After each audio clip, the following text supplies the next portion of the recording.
Well, you mentioned immigration a fair amount in that answer, and I was just wondering whether you think that the party's tone and positions on those issues have contributed to the problems in the elections, and whether the immigration bill that's now passed the Senate is an opportunity to set things right.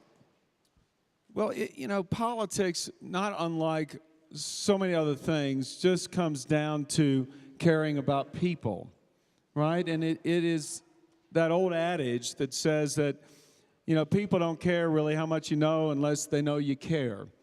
And I do think that that's a challenge for all elected officials right now.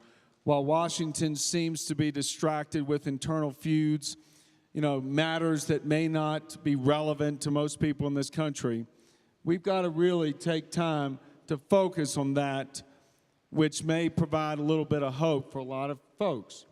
Now, the immigration bill just passed the Senate, and contrary to a lot of the reports, we in the House, we really do want to make some progress on this issue.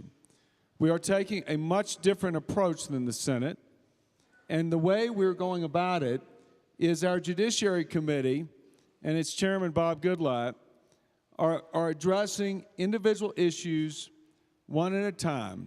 There have been, I think, 5 bills that we've already seen marked up. It's called marked up in committee, and it'll be sent to the floor. There was a bill having to do with agricultural workers, guest workers who need to come to the country and have the ability to do so.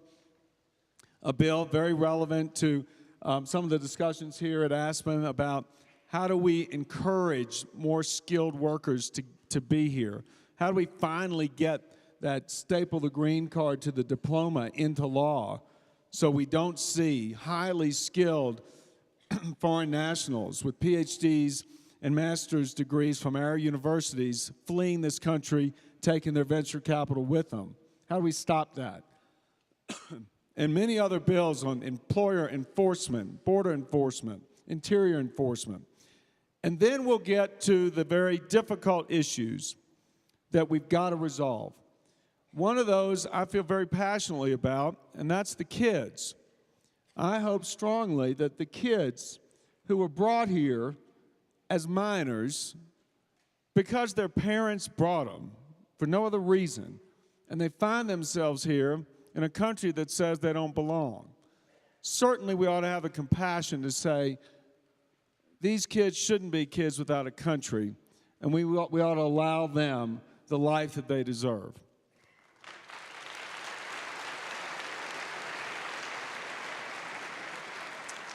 So we've got those issues, and then the issue about the 11 or 12 million illegal adults who are here, and what do you do with them?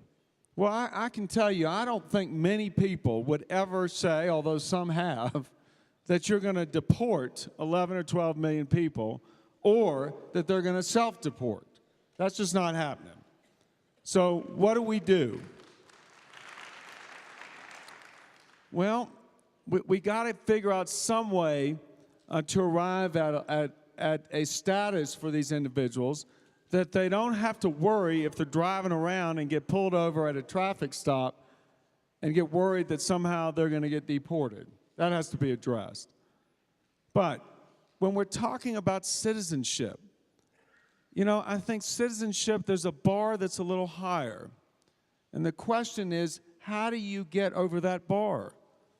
And those who have stood in line for 7 or 8 years, if not 15 or 16, trying to do it the right way, those who are illegal, perhaps they need to do it the same way, but dealing with the reality that they're not going to be deported and they're not going to self-deport. So these are the issues, really, that the House is dedicated to trying to resolve, and I think you'll see some progress as the year unfolds. Well, I'm going to do that annoying thing, Eric, where I ask a 2-part question.